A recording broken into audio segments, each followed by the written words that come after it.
الحمد لله رب العالمين والصلاة والسلام على أشرف الأنبياء والمرسلين نبينا محمد وعلى آله وصحبه ومن تبعهم بإحسان إلى يوم الدين أما بعد السلام عليكم ورحمة الله تعالى وبركاته my beloved brothers, sisters and viewers, and welcome to a new episode with reverses by Tarteel, where we'll inshallah Azza wa Jal take some questions from some of our callers that we can answer bi'idhnillah and try and benefit and reflect upon, and take inshallah as well reminders from these callers' questions inshallah ta'ala. As well as inshallah Azza wa Jal towards the end of the episode, as we normally do, we will inshallah ta'ala take a caller that has completed the memorization of the book of Allah Azza wa Jal, in order for us to try and take lessons and hear from them how their journey went and what tips they have for anyone that's in their journey or starting their journey or even completed their journey, inshallah. Some tips and benefits hopefully that we can all reflect upon and benefit from, inshallah Azza wa Jal. With us we have a number of callers, inshallah ta'ala. I think we have our sister Aisha on the line with us first. Assalamu alaikum, sister Aisha. Okay, so our sister Aisha I think dropped the line, so we will go to our brother Muhammad Rayis. Assalamu alaikum. Can you unmute yourself please? Assalamu alaikum. Wa alaikum assalam wa rahmatullahi wa barakatuh. Forgive me if I've pronounced your name incorrectly. Alhamdulillah, it's fine. Ahlan wa sahlan. Where are you calling us from, brother Muhammad? From Dubai. Dubai, mashallah, tabarak ar-Rahman. Ahlan wa sahlan wa marhaban bika akhi al-Habib. And what is your question for us today? Sheikh, what would be the best way to revise the weak revision? The weak revision, from okay. Strong revision. Jameel, jazakallahu khairan. A very good question. What is very important to do is to, whenever you memorize is any hifz, always straight away put it into a program of revision. Put it straight away into a cycle of revision, so that nothing becomes weak. However, if you were fallen into a time where, for example, some of or a portion of the Qur'an has become weak, then you have one of two options. The first option is that you're always doing a khatma. If you have completed the Qur'an, you're always doing a khatma of revision. So if you are always doing a khatma every 10 days, every 2 weeks maximum, you are completing the Qur'an, then inshallah Azza wa Jal, those weaker parts will become solid. If you can't complete the Qur'an in that short period, then try and complete it in a month time. If not, then in 2 months. But most importantly, that you are trying and you are working on it. And every cycle, try to increase the amount. So if you complete the Qur'an every 3 months, then the cycle after that, try and complete it in 2.5 months. And then the cycle after that, try and complete it in 2 months. And then the cycle after that, into 1.5 months. And then into 1 month. And you keep going down until, and if it needs to be a bit longer, make it longer. So long as you are not stopping. The consistency is key. This is something to really note and remember. Consistency is key, inshallah Azza wa Jal, for you to get to strengthening your hifz. The other method is that if your rest of the Qur'an is solid, keep it in the cycle of revision, and that weaker part, give it a bit more attention. So for example, every day, for example, if you have 6 ajza for example, or that are weak, try and say to yourself, okay, this week that I have now, or 2 weeks, I'm gonna repeat these 6 ajza every day. I'll complete every day these 6 ajza, or every 2 days, I'll do 3 ajza a day. You just work on that and really put your head down. And I'm giving this time as an example. Sometimes if it needs to be a bit longer, make it a bit longer. But if it's gonna be too long, where you're gonna be like 2-3 months doing the weak part and you don't look at the rest of the Qur'an for 6 months, that's a problem, because you'll end up forgetting. You'll make this part strong and the rest weak. So make sure you are, inshallah Azza wa Jal, always solidifying your hifz from day one of your memorization, inshallah ta'ala. And that there is always a cycle of memorization, so that nothing becomes weak. And even if one part is weak, it will start to get stronger while the others are still getting stronger, if you know what I mean, inshallah. Okay? Can I ask you, my brother Muhammad, have you memorized the Qur'an? Have you memorized the Qur'an? I memorized 27 just over 27. Allahu Akbar. So you're almost there, mashallah. May Allah subhanahu wa ta'ala keep you. You know what the shaitan might do with you, brother Muhammad, now is that will tell you, listen, there is only 3 ajza you're going to finish, but I've forgotten 6 or 10 ajza or whatever. You know what? Forget it. Don't complete the Quran. Let's go over again and then we finish those 3 ajza. Don't do that. And I used to have this waswasa when I was memorizing. And my shaykh said to me, don't, just finish and then you go back, because this is a journey of a lifetime. It's not you complete the Quran and you sit down. No, it actually starts after you complete. So once you complete those 3 ajza that you have left or less, then you start, inshallah Azza wa Jal, going through a cycle. Start again from Fatiha to Nas. And then again Fatiha. Time after time, it will become solid, Akhil Kareem, inshallah. Okay? Jazakallah. وإياك. بارك الله فيك, my brother Muhammad Reyes. I think now we have another Muhammad with us on the line. Assalamu alaikum, brother Muhammad. Alaikum salam wa rahmatullah. حياكم الله وبياكم أخي الحبيب. How are you? I'm Muhammad from Morocco. So I just want to ask you about like huruf tajweed, because نعم. makharij al-huruf, because Yes. like I'm from Morocco. Basically we learn Warsh and Nafi, but I'm نعم. learning Quran in Hifz.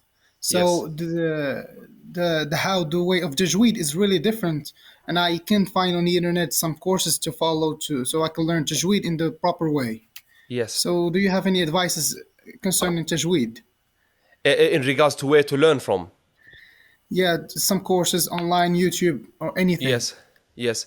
Do you have... are you calling us from the UK or are you calling us from Morocco? No, I'm calling from Morocco. And from Morocco, all shuyukhs only know like Warsh and Nafi. Warsh, And yes, there's really- ما شاء الله. ما شاء الله. أهلا وسهلا بك أخي Muhammad from Morocco. Which city in Morocco specifically are you calling us from?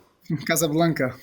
Casablanca, ما شاء الله. I have been to Casablanca many times and I know some شيوخ and قراء there, ما شاء الله. Yeah, they are really strong. Yes, mashallah, there are beautiful qurra in Morocco, and the scholars of the Quran and Qiraat as well, mashallah. Have you studied any tajweed at all, my dear brother Muhammad, previously?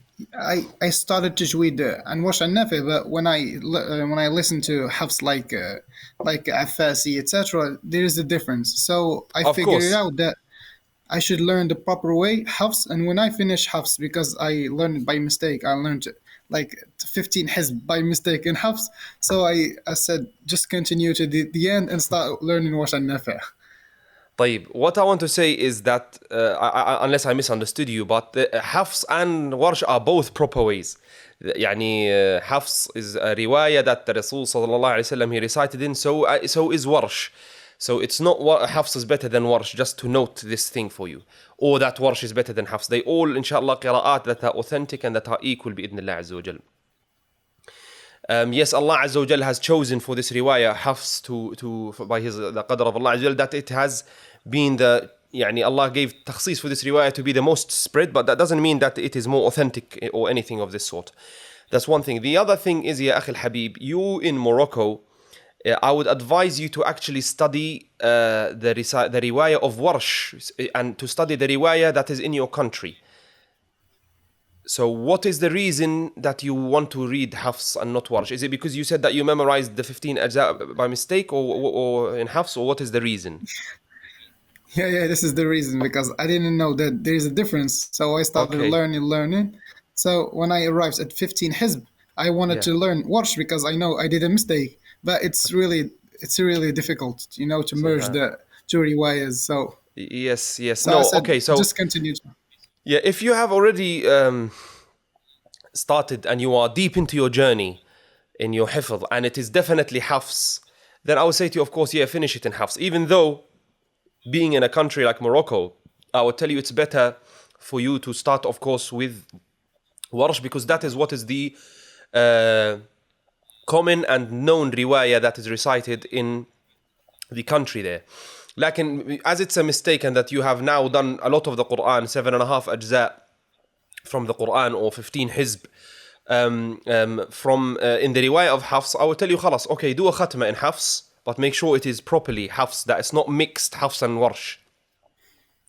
Have you recited Hifz to any shuyukh? Yeah. This is what I do. I learned Hifz by more by listening than reading. So I do. But listening what I a lot. worry, why did I ask you if you are reading to shuyukh? Because I worry that you may be listening Hifz, but you actually think you're reading Hifz, and you may be mixing a lot of Warsh, because it's a natural thing that would happen in Morocco. No, I think I can differ between Hafs and Warsh because there are Yeah, some differences that in of course. listening. So Yes, there are yeah, I differences can in words differ and there are between. differences in rules. نعم صحيح. So I طيب. think I can differ between them. Yeah, and in your pronunciation, are you, because you might be able to know this is Hafs, this is from by listening, but your tongue might be used to Warsh, not Hafs, no? My Or is it pronunciation is definitely more than used to Hafs to Hafs? Warsh. Khalas, Yes. okay. If this is the case, firstly, I advise you to very importantly recite to a sheikh in order for you to be able to, inshallah Azza wa Jal, get the correction in your recitation and also to learn tajweed. Did you say you learned tajweed or just by listening?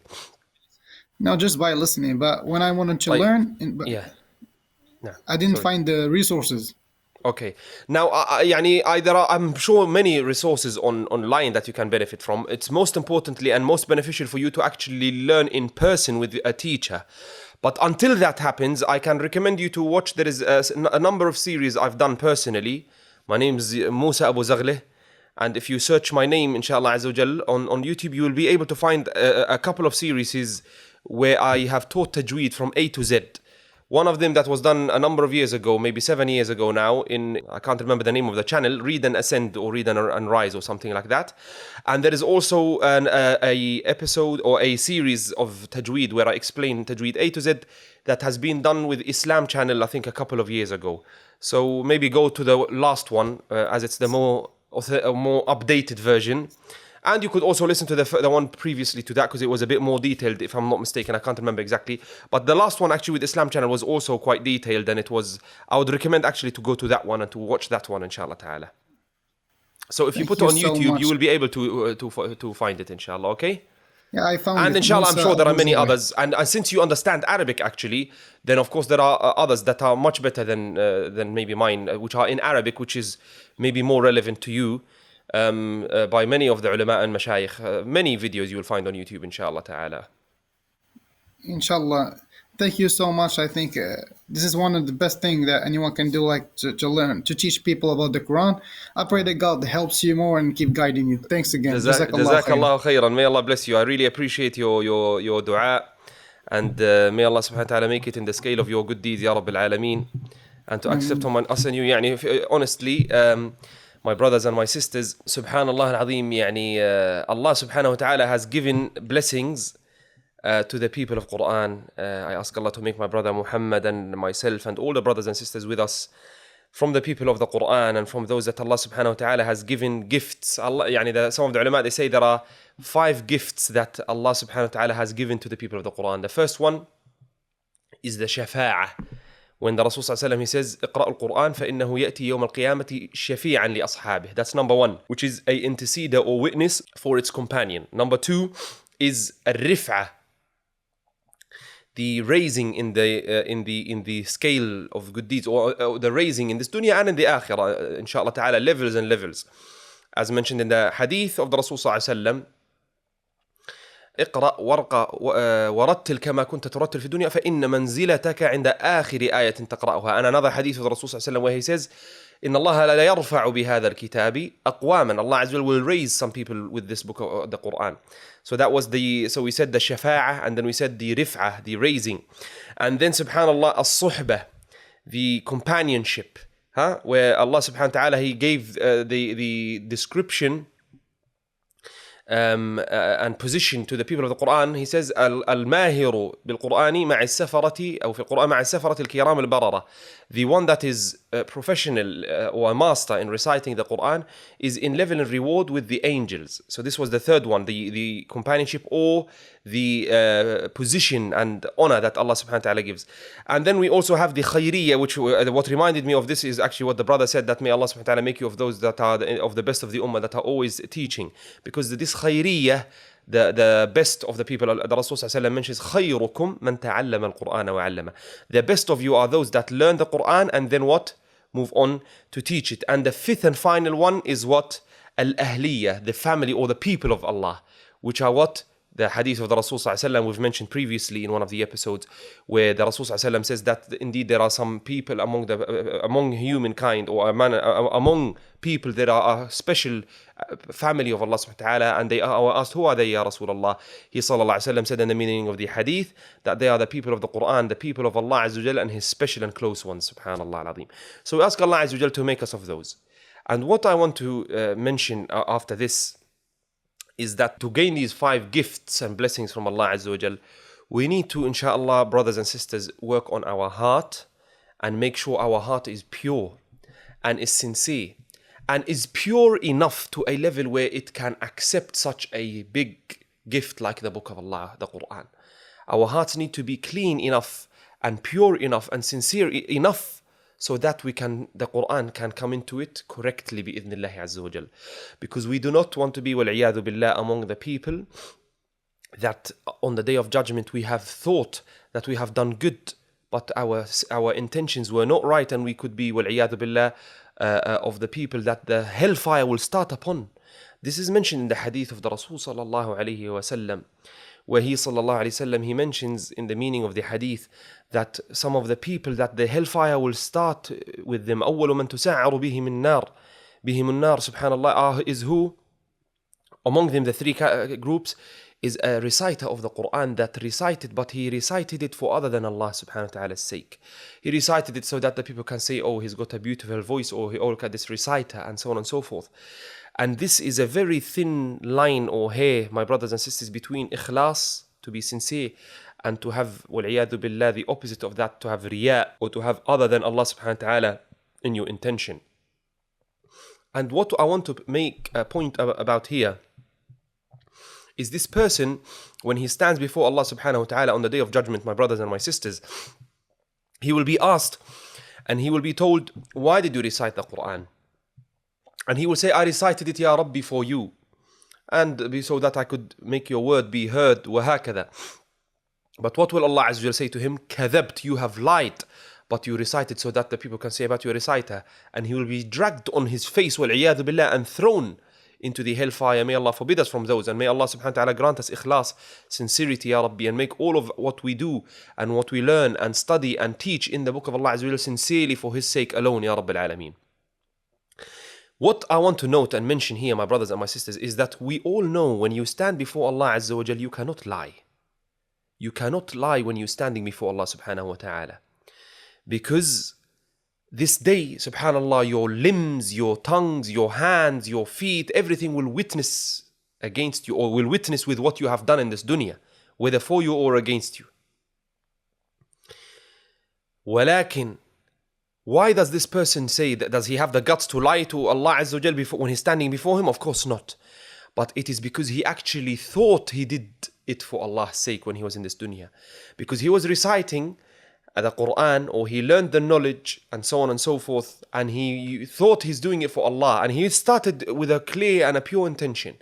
But that intention, people started to praise him, or he started to like fame with it or something, and it started to affect his heart. And this is the most important thing that I can remind myself and any brother and sister about, which is the heart and the intentions of this knowledge. And any da'wah that you do, whether it's in the Qur'an or anything, especially in this day and age of the social media, subhanallah, we really have to work on our hearts and make sure that we are not sharing in our intention anything other than Allah. Because if you are, you might be blinded from seeing it, because you kept following and were liking that praise or that fame, and then eventually you stopped even realizing that you're doing it for other than Allah. You actually thought you are doing it for Allah.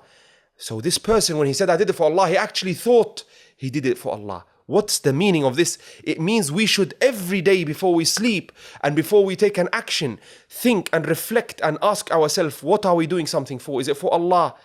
Are we doing this for Allah Azza wa Jal? And we need to revise our intention and keep it in check.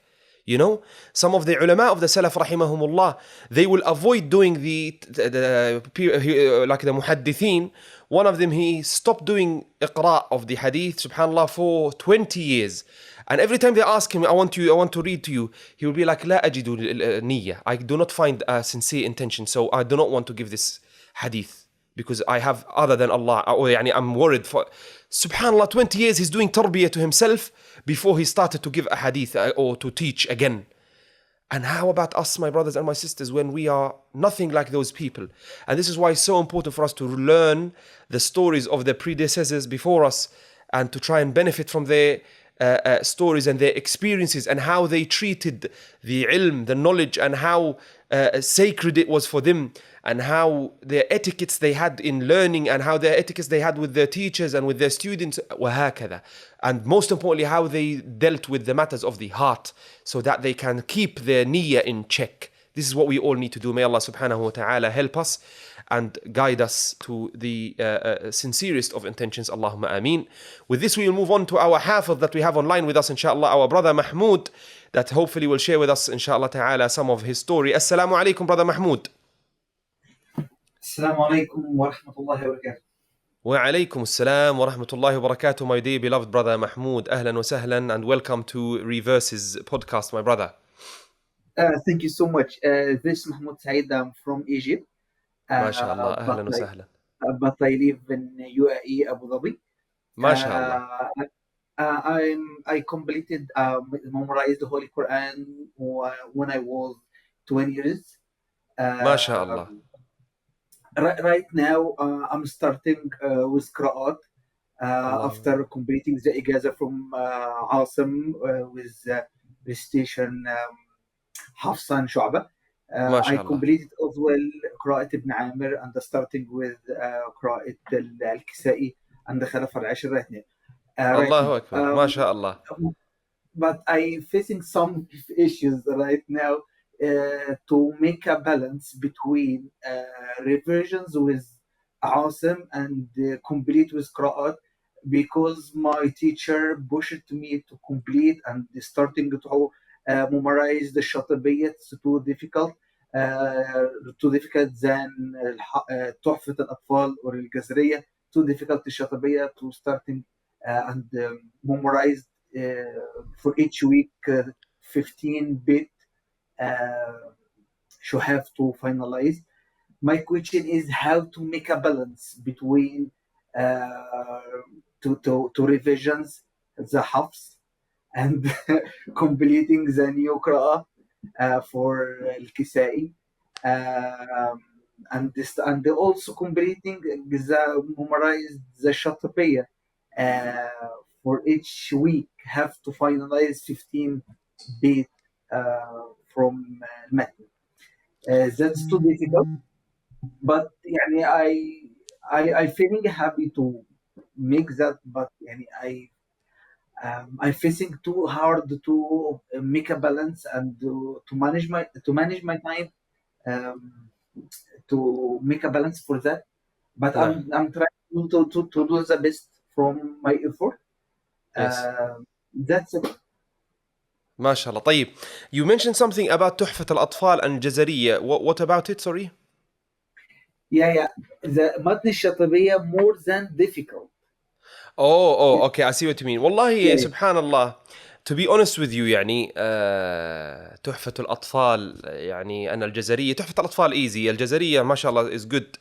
لكن if you want my honest opinion, الشاطبية is actually easier than Jazariya, even though it's much longer. ولماذا? You know why? I'll tell you why. Especially for the Arabs, actually speaking. Why? Even for non-Arabs. Because subhanallah, Imam al-Shatibi rahmatullahi alayhi, he was a alam fil adab. He was a scholar in the poetry and in the language. And subhanallah al-azim, his poem, which is known as a Shatibiyya, is very easy on the tongue. It's a rhythm. It rhymes. Whereas Al-Jazariya can rhyme some parts and some parts it doesn't, Same thing with Tayyibat al-Nashr. Tuhfat al-Atfal as well. Tuhfat al-Atfal is maybe the first step. But Shatibiyya, once you start to memorize it, you will find it easier on the tongue. And it's beautiful. And it's called Lamiyya. فسبحان al-Azim, you will find inshallah the Shatibiyya, in my opinion, easier. But you need to try and not let a day pass except that you have a portion of revision. Number one, of your Qur'an, mashallah, that you are a role model for the others. and for all of us in mashallah completing Hifz and also Shu'bah, so the qira'ah of Asim, the qira'ah of Ibn Amir, and you said you're starting now al-Kisa'i or Khalaf al-Ashir, mashallah, tabarak al-Rahman. You achieving this, it should make your Hifz strong. Once you are doing all these riwayat, it should help you in strengthening your Hifz. But what I will advise you and every brother or sister that is in the matter, in the field of the qira'at, is that we should always, for example, if you have 6 qira'at or 6 riwayat or 3 riwayat, let's say, you should do a khatma and try and complete the Quran every 10 days if you can. If you are hifz week kada, okay, every month, every 2 months max. Yani, like, this is very bad, but you need to try and decrease it. And if you can complete your Quran, your revision, let's say every 10 days or every 2 weeks, the first khatma you do it in Hafs, then the next one in Shu'bah, then the next one in your case in, for example, Ibn Amir, Hisham, Ibn Dakwan, and then Imam Kisa'i, and you take his Ruwa, وكذلك خلف العاشر. And this is how you do it. So and then once you finish, you go back again with the cycle. And then if you added another qira'ah, for example, Ibn Kathir or Nafi', then you do, for example, Qalun, and then you do Warsh, and وهكذا. You always just one cycle after another. This is the beauty of the Quran. And when we took this responsibility and put it on our shoulders to become from these people, we should be big enough and strive enough to be from the ahl of this matter, so that we can be blessed, inshallah. And it takes effort, of course. It's not going to be easy. You have to sacrifice time. You have to sacrifice social life sometimes. You have to sacrifice a lot of things, but you are doing it for the akhirah, inshallah, azza wa jal, if it is sincere for Allah, azza wa jal.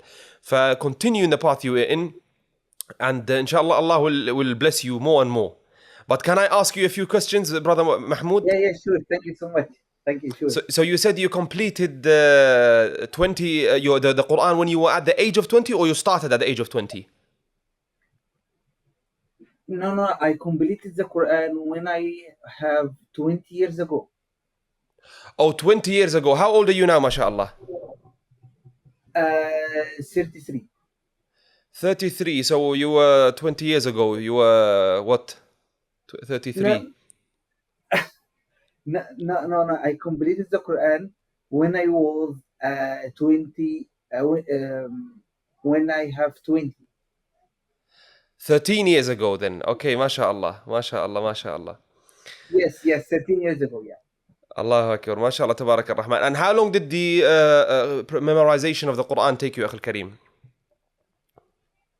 For first khatma? Na'am. 5 years. 5 years, mashallah.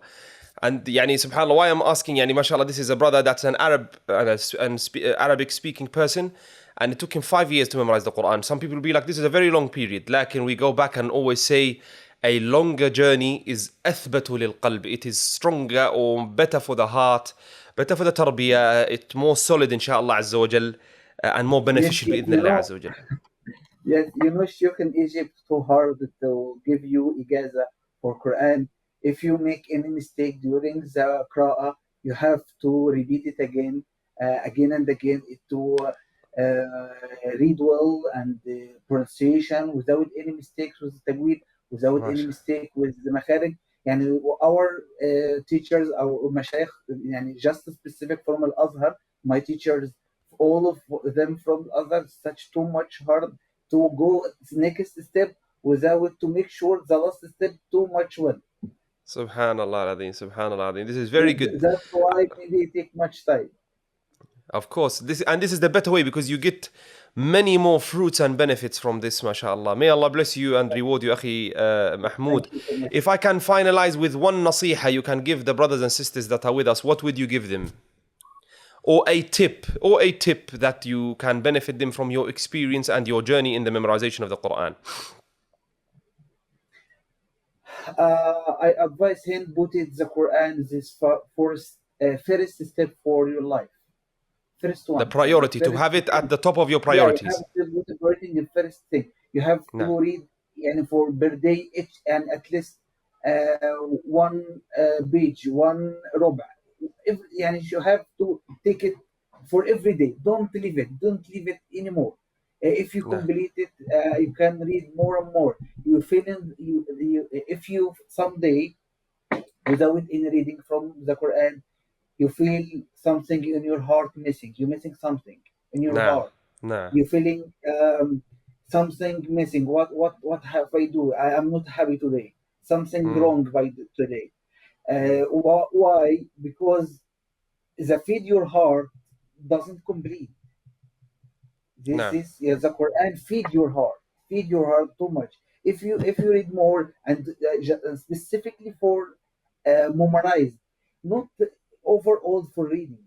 I'm talking about memorize. If you want to repeat one page and repeat one more ago, like 10 times, you're feeling something end of the number of 10. Unless, for example, نعم 100%.